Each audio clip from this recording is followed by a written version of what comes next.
All right, friends, who's ready to talk about some coronavirus stickers?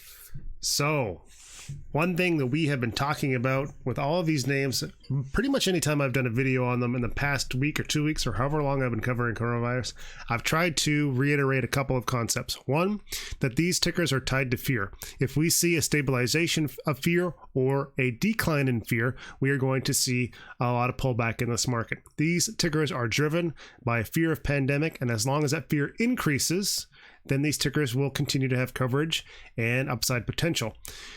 The other issue that we wanted to discuss was that this is tied to market strength. As long as the market continues to decline and see weakness, we're going to see strength in these names. So I am not sure if fear has stabilized. I haven't really seen any more terrible news. Any of the news that I have seen come out with respect to coronavirus seems very similar to what we've seen before. A couple more cases here, some unfortunate deaths here, but it's more or less normal right now. So we see decline in the strength in some of these names. And then we see an inverse relationship to the market, where the market had absolute bottom pit of despair right against a key level of 284.82. We started to see some strength, and then we see a massive short squeeze today. Look at that inverse correlation to APT. We get a big drop, we get a big high, and then we see a massive pullback. And as this massive pullback this is the reason that I wanted to cover these names for so long, because a lot of people who are interested in trading, maybe they don't know anything about actual day trading or investing. They're just hearing that there is a pandemic coming, and these companies are going to be good places and positions and institutions that you can place your investments in, because they're going to go up as long as this virus is going to spread around the world. And the media coverage certainly in some cases seems to indicate that that is a sure bet. So does that mean that APT is a sure bet? It depends who you ask. If you ask me, no, it's just a hype-driven ticker with a lot of downside potential. And unfortunately, this is exactly what we have seen with the strength of the market return. APT had a high of 41.59 and saw a massive pullback. What is it, almost 100% in one day? And then now we are sitting here down at closing at 15.91 from the high of the 28th, 41.59. It is so unfortunate for anyone who is getting caught up in these sort of names, making investments, putting their life savings. In some cases, a lot of people don't have huge life savings. They have struggled to acquire $4,000, $5,000, $10,000 over their lifetime. And maybe they're young. Maybe they're 35 trying to save up for a house, and they put it into something not knowing the volatility and the risk that is inherent with these sort of run-up names. And now they've wiped it all out. And that is exactly what we wanted to avoid with the Chart Guys. That's why we created our company, to try and educate people and give them key levels and be able to determine if weakness is coming to the market, or in case of inverse correlations, is there strength coming back into the market? How can we recognize that the tides of the ocean are turning? And that's what we want to do. We want to be able to help people recognize market weakness, recognize hype markets, and just protect their capital. So I hope that somewhere out there I have helped someone recognize what was going on with these names. Right now, we're seeing that resurgence of strength in the market, and we're going to see that inverse correlation into APT. And again, as long as news remains normalized, or we see a decrease in fear and an increase in market strength, these names are going to fade out. If we return, like I said, last week, I believe, if we have a vaccine come out next week that eradicates the coronavirus, APT is just going to go back to doing what it did for many, many years, just going sideways, not doing much of anything. That's the risk here. Anyway, enough rambling. Let's take a look at APT on the daily time frame. So we're seeing that big pullback, and really what we need to look for right now is going to be a daily higher low. We haven't established a daily higher low since the support in the area of 461. So there's a base of support there. Bulls can go all the way down here and still be technically in a daily uptrend. This is a weird trend, and I would hesitate to ever call it a daily trend, but we do have a base of support. If 470 holds, we've got what is a very, very, very long-term base of support around 330 to 332. But, if we're back here, then the run and interest in this name is really over. So as long as bulls can maintain a high over 474, they have a glimmer of hope. What's really going to be key here on APT is going to be the oversold timeframes, probably the hourly and the 4-hour time frame, given the drop that we've had. Then again, we went up so fast, we can go down so fast because the RSI levels that we rely on for these calculations need 14 periods of data. So each day has 24 hours. We break that into 4, do some math. That's 6 candles per day. So we've got maybe RSI's catching up here. Anyway, on our daily time frame, I really hope I got that math right. I'm not good at math, I'll admit that. On the daily, our RSI is 63.35, so still very, very close to overbought. We have just bounced off of our EMA 26. We'll check out the strength of that dip. But here's a 4-hour time frame. 4-hour time frame now looks like you're in a downtrend with our high, our higher low, our lower high, lower low. So we're definitely looking for some continued downside because we got that trend established. Now there's a couple of things we can do. We can go look at oversold bounces. Did we get oversold? No, we're comfortable at 50.89, so there's no RSI based reason for us to bounce. We're currently struggling with our EMA 12 on the 4-hour time frame. We have a little bit of a tightening range here. Maybe we'll get some sort of wedge formation on the hourly, but right now it's just an hourly or 4-hour downtrend, and bulls have a long way to go to break over 26.89 to try and change that trend. More likely, we'll see another rejection from EMA 12 and continue to fade as long as the market and the news remains optimistic, or at least normal. It doesn't even need to be optimistic, and that's really the key here. APT on the hourly time frame, we can go ahead and try and draw a wedge in, something that fits. I don't really see anything working right now. What I'm interested in is maybe a support trend, and what we'll do is we go draw the bottom of our red candlesticks and try to see something that fits, and I like that. Maybe we can go and draw an hourly resistance. I wouldn't be playing this right now. We just wait to see how it develops. Right now we go 1, 2, 3 confirmations. It's a good enough support, but we don't want to be playing counter trend on this one. We certainly don't want to be buying bullish against a overall 4-hour and hourly downtrend. So in order to change this story, it's all about 26.89, or we establish a hourly trend change down here. We haven't done either on the 4-hour or the hourly time frame. So what we can expect at this point would be a rejection from our EMA 12, a loss of today's higher lows, lower lows at 1261, and then we go back to the 4-hour time frame to try and carve out that much needed support around 474. One thing I would like to do is go to the 5-minute time frame and check out today's action.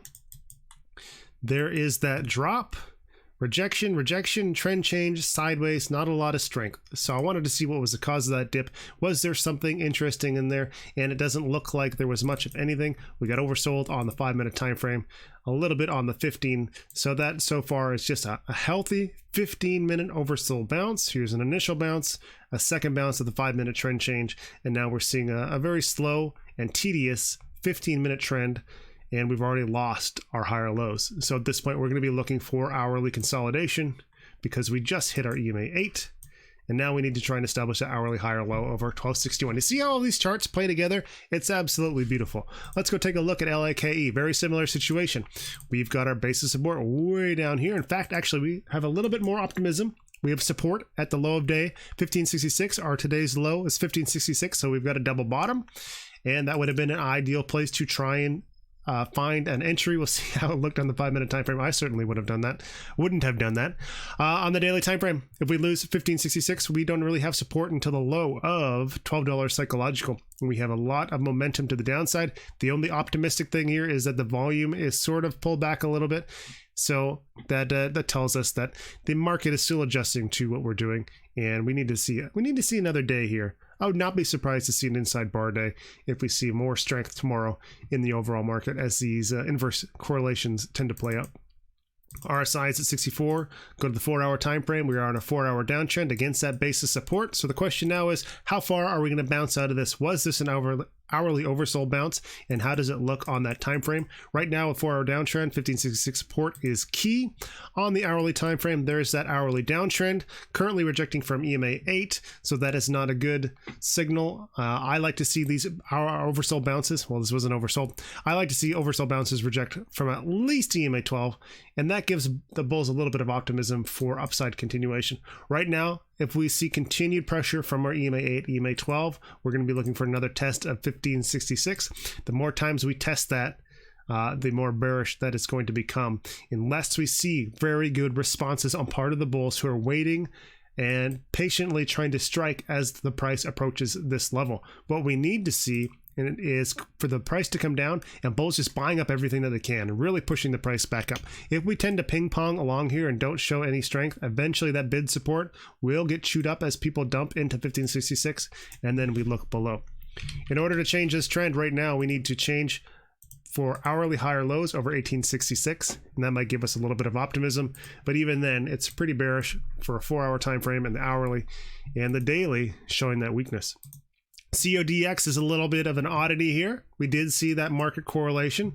We saw a big red day, but we have an inside bar right now. So it's interesting to see the strength in CODX compared to these other names. If I had to play one, this is going to be the one to watch. This is a little bit of a bullish candlestick because it shows that big bearish attack, and it shows consistent bullish strength going into the end of the day. 4-hour time frame, not quite enough to consider to be an equilibrium, but we can watch that play out. If we go to the hourly, it's looking a little bit better, but still not a typical beautiful equilibrium. What I will watch for is going to be this higher low pattern that we're seeing on the hourly time frame. Here's $11, so we get a higher low. Then we have a higher low at 1406. Now the bulls need to establish another higher low over 1406. I'm not too concerned about breaking this resistance. This is a pre-market level, but what I am concerned about is continuing this hourly trend. If bulls can do that and cautiously approach 2221 and break above it, then they have the possibility of hitting 26 support or 26 resistance, but we got a long way to go. The only reason I am optimistic about this is this beautiful rounded bottom that we see on the 15-minute time frame. We have a double bottom support at 1406. Then we have 1410 hold. We get a 5-minute trend change. We retake our EMAs, and we just slowly and methodically have gained back the day. So, couple of potential things. We might look at a cup and handle pattern tomorrow, which would have us looking for a little bit of a counter trend, maybe up against our EMA 26. Look for that trend change on the 2-minute time frame, see if we can get some bullish follow through. A lot of these elements need to come together for this to work. They rarely ever do, but it's something to watch. And the whole point of technical analysis, as I will say over and over, is being prepared for scenarios so that when you see something manifest in front of you, you know what's going to happen, you know what your levels are, and you know what to expect for a possible outcome. VIR on the daily time frame. Similar situation, little bit of strength, better than some of the other names. We have a triple bottom, it looks like, which is always good. 38.11, what is our low? 38.26, 38.30, and then 38.11. So close enough to be considered a triple bottom for me. Go to the 4-hour time frame, very weak bounce, not oversold, but a weak bounce nonetheless, and we're looking at a 4-hour downtrend with the loss of 38.11. That needs to happen right now. On the hourly time frame, we have hourly resistance at 53.40. We are going sideways with no clear trends in sight, all about 38.11. We keep walking down this hourly high, which is currently at 53.40, and let's say we get an hourly high right around 49.40 tomorrow. We're still just concerned about breaking this level, and we'll keep walking down these highs until the trend changes, and the trend will change by establishing a higher low, and then higher low and breaking the previous higher high, wherever that may be. Not a lot of optimism in VIR. It's still a downtrend, still looking for weakness, and as long as the markets continue to show strength, this ticker is going to have an inverse correlation. Lastly, NVIX had a better day on Friday, but we are seeing weakness today, and we have a relatively low volume compared to the last few days, so we'll see what the bulls are able to do with this.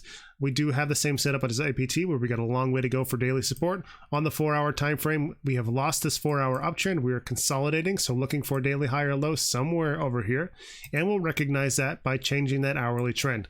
Right now, we're going to expect a lower high and then a lower low and lock in a trend.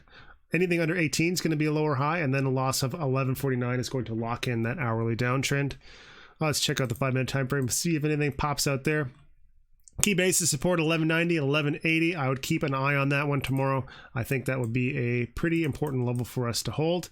If we break 1190 early on, that's going to be double bottom in your afternoon. We do have 1149. We'll see what pre-market offers us as we head into the closing few hours of the day. I think that's it for the coronavirus tickers today. If you want to learn more about technical analysis and why we think this is so important, I really encourage you to check out ChartGuys.com. This is what we love to do. We try to help people, and it all comes down to interpretation, experience, and why not leverage the experience of 1,000 people who are passionate about the markets, who love watching charts, who love trading, who have seen this before, be able to ask them questions and work together and just be part of something amazing. That's my pitch for ChartGuys. And please check it out, chartguys.com. Send me an email, info@thechartguys.com. Just post a question in YouTube. I'll answer it there. I just want you to learn. Thanks, guys.